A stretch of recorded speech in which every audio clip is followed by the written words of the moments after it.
En prison, il y a une vie. Il y a des gens qui vivent en prison, parce que les mecs qui y bossent et qui arrivent le matin à 8h et qui sortent à 18h, ils ont passé leur journée en prison. Ils y travaillent. Eux aussi, ils ont une vie en prison. Donc c'est ça que Tignos est allé voir. C'est pas les prisonniers. C'est la vie en prison. Tout le monde. Tous les gens qui vivent à l'intérieur de la prison. Et c'est ça qui est extraordinaire. C'est pour ça qu'il y a des anecdotes qui sont drôles, que ce livre n'est pas larmoyant, qu'il n'est pas, qui dresse pas un constat atroce, parce qu'il y a des vraies histoires de vrais gens avec une vraie vie. Moi, je parle toujours de l'humanité de Tignos parce que ce que lui aussi voyait chez les gens, c'est ce que les gens voulaient bien lui donner à voir parce qu'il posait ce regard-là sur eux. C'est pour ça que c'était un excellent journaliste de reportage. Tignos n'était pas un dessinateur de presse. Tignos était un artiste.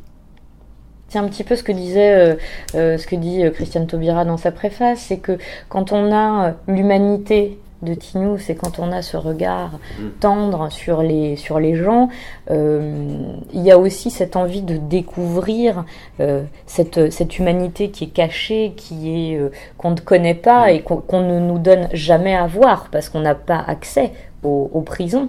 Et donc il y avait, je pense, il y avait de ça, et puis d'aller au bout effectivement du process, qui est Tignos adorait assister au procès, adorait faire des comptes rendus d'audience, de procès, etc.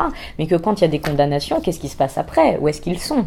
Ça, c'est le journaliste, c'est la curiosité aussi du journaliste. Chez Tignos, il comprend tout, voilà. Il comprend tout. Il dit en quelques mots, dans les commentaires ou dans les bulles, il dit en quelques mots le sujet. Voilà. Le, L-E majuscule, le sujet. Il le dit en quelques mots. Que ce soit dans les prisons d'hommes, que ce soit dans les prisons de femmes, que ce soit dans les quartiers pour mineurs, ce qu'il nous croque fait apparaître à la fois l'absurdité du système et ses contradictions, que ce soit à travers les propos de certains surveillants ou des commentaires très inattendus de certains détenus, que ce soit à travers des situations, que ce soit à travers des essais de jeux de dialogue et de provocation. Tignos, il pointe une espèce de gros index, comme ça là, sur quelque chose qui paraissait égal à tout le reste, mais qui est une espèce d'hématome, quoi. Voilà, il vient avec son crayon, qui est un gros index, et puis il appuie sur l'hématome.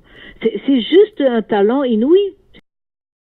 La dignité est une notion humaine indivisible. Indivisible.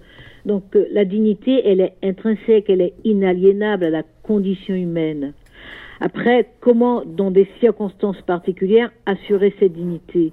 Entendons-nous d'abord sur le principe lui-même, que nous devons préserver la dignité. En effet, la dignité des victimes. La dignité des victimes, c'est de ne pas les écraser dans leur état de victime, c'est de les reconnaître dans cet état de victime, leur apporter un accompagnement individualisé que nous avons mis en place, d'abord par expérimentation dès janvier 2014, puis par généralisation dans la loi, ce que j'ai fait dans la loi de 2014. La dignité des personnels qui travaillent dans les établissements pénitentiaires, parce qu'elles ont des missions particulières. Les surveillants vivent en lieu clos, comme les détenus. Et en même temps, ces surveillants, ils ont une mission de garde, mais pas seulement. Ils ont une mission de préparation à la sortie. Il faut leur créer des conditions de travail, des conditions d'environnement, des conditions de relation avec les détenus qui leur permettent d'assumer cette mission qui leur est déléguée de façon régalienne par la puissance publique. Et puis la dignité du détenu, parce qu'il demeure un citoyen. L'autorité judiciaire a prononcé une peine, cette peine doit être exécutée, mais au-delà de cette peine, cette personne conserve ses droits civiques, ses droits civils, ses droits familiaux, sauf si l'autorité judiciaire a prononcé la suppression de ses droits, et surtout cette personne va revenir dans la société. Il s'agit de faire en sorte qu'elle revienne dans la société sans être un danger ni pour la société, ni pour de nouvelles victimes, ni pour elle-même. Alors, on a habitué la société à considérer que les détenus seraient des sous-hommes. Ça, c'est facile, mais je répète, la responsabilité de la puissance publique, c'est pas d'aimer ou de ne pas aimer, c'est de faire, d'agir en justice, en justesse et en efficacité. Et l'efficacité pour la société, c'est que tout citoyen, tout membre de la société puisse avoir les conditions de sa participation à la vie commune. C'est d'éviter qu'il y ait de nouvelles victimes. C'est de faire en sorte que toute décision prise par la société, et en l'occurrence par l'autorité judiciaire, que cette décision soit utile socialement.